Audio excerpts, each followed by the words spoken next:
Hi friends, Divya வந்து பார்த்தீங்கன்னா camera முன்னாடி நின்று மக்கள்கிட்ட வந்து பேசுகிறாங்க. என்ன பேசுகிறாங்கன்றது பார்க்கலாம் வாங்க.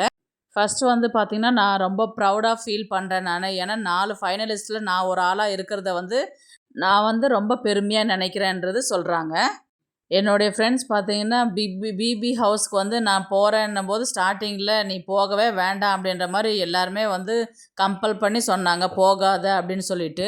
அவங்க சொன்னா எனக்கு என்ன அப்படின்ற மாரி நான் இங்க வந்தேன் நானு. இங்க வந்து இப்போ நான் அந்த 4 ஃபைனல்ல நிக்கும்போது பார்த்தீங்கன்னா, என்ன நெனச்சாவே எனக்கே ரொம்ப பெருமையா இருக்குதுன்றது சொல்றாங்க. இந்த வீட்ல வந்து பார்த்தீங்கன்னா, எனக்கு எல்லா வகையான எமோஷன்ஸுமே கெடைச்சிருக்குது. இது ஒரு புது அனுபவமா இருக்குது எனக்கு.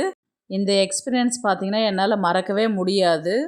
நான் எங்க ஊர்ல இருக்கும்போது வந்து பார்த்தீங்கன்னா, நான் ஒரு வகையான திவ்யாவா இருந்தேன். அதே வந்து சென்னைக்கு வரும்போது, நான் கொஞ்சம் மாத்திக்கிட்டேன். ஆனா, இப்போ டோட்டலாவே என்ன சேஞ்ச் பண்ணிக்கின இடம் வந்து பார்த்தீங்கன்னா, பிபி ஹவுஸ் தான் நான் சொல்லணும்.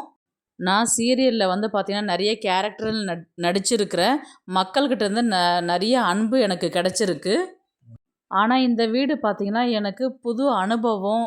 இப்போ புதுசா மக்கள் எனக்கு குடுக்குற அன்பு வந்து ரொம்பவே எனக்கு அது சந்தோஷமா இருக்கு. உங்க அன்பு இருந்ததுனால தான் என்னால இந்த இடத்துல வந்து நிக்க முடியுதுன்றது சொல்றாங்க. என்ன புடிச்சவங்களும் இருக்கிறாங்க, என்ன புடிக்காத ஆடியன்ஸும் இருக்கிறாங்க. அத எல்லாத்தையுமே நான் வந்து மனப்பூர்வமா சந்தோஷமாவே ஏத்துக்கிறேன். என்னுடைய ஹேட்டர்ஸ் வந்து என்ன பத்தி இந்த அளவுக்கு மீம்ஸு, ட்ரோல்ஸு போடும்போது, டைம் ஸ்பெண்ட் பண்ணி போடும்போது, அத வந்து நான் பார்த்து ரசிக்க தான் செய்வேன், சிரிக்க தான் செய்வேன்.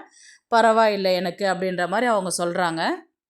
பல தரப்பட்ட கண்டஸ்டன்ட்ஸு, பல பர்சனாலிட்டியோட இருந்த கண்டஸ்டன்ட்ஸ் மேல எனக்கு எந்த ஒரு கோபமும் கிடையாது. இங்கேருந்து போன அத்தனை கண்டஸ்டன்ட்ஸுமே வந்து ஏதாவது ஒரு துறையில ஒரு நல்ல லெவலுக்கு வரணுன்றது நான் வந்து ஆசைப்படுறேன் நானு. இந்த நேரத்தில் வந்து பார்த்தீங்கன்னா, என் ஃபேமிலிக்குமே தேங்க்ஸ் சொல்லிக்கிறேன். எங்க அப்பா, அம்மா இல்லன்னா நான் இல்ல இந்த இடத்துல அப்படின்னு சொல்லிட்டு அவங்க ஃபேமிலி ரிலேஷன்ஸ்க்கு அத்தனை பேருக்குமே வந்து அவங்க தேங்க்ஸ் சொல்லிக்கிறாங்க. திவ்யா இதுதான் கேமரா முன்னாடி நம்மளுக்கு அட்டென்ஷன் குடுத்து பேசிக்கிட்டு இருந்தாங்க.